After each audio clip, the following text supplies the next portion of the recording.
Once upon a time in a world full of shadows, men no longer feared good nor honored truth. They killed to drink the blood of power. They stole wives from their neighbors and defiled children in the night. Temples of wicked spirits rose on every hill, and the air was filled with chants of blood rituals. Men boasted in their cruelty, and the earth groaned beneath their sins. It was not only men. Evil spirits whispered into their ears, guiding them to greater depths of wickedness.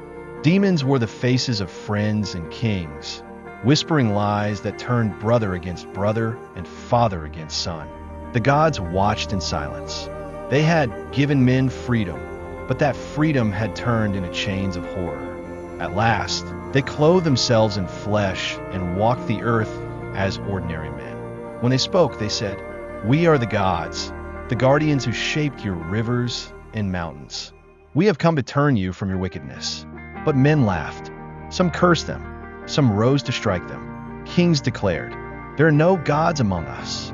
These are liars, impostors, fools." And so the people sharpened their blades and lifted their fists against the gods.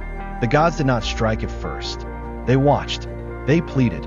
But the wicked grew bolder, mocking them, spitting on them, threatening to kill them. Then the day of horror came. The gods smiled, not in joy, but in dreadful wrath. Their eyes turned like burning fire, their voices thundered like storms, and their hands became weapons of judgment.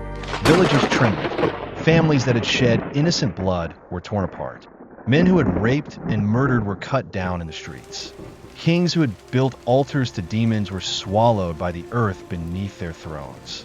The people screamed in terror, "These are not men, these are the gods." And though blood flowed like rivers, something strange was seen. The innocent were untouched.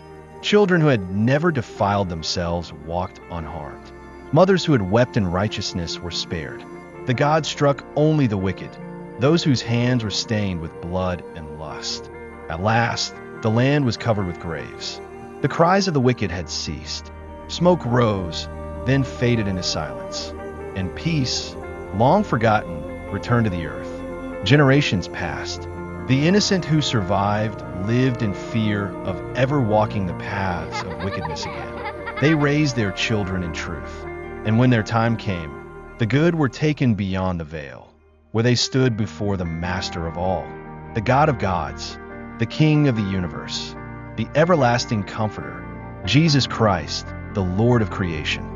This is the life we are living now in world. If you believe Jesus is your Lord and Savior, kindly comment, "I love you, Lord," and do not forget to subscribe to this channel for more stories like this.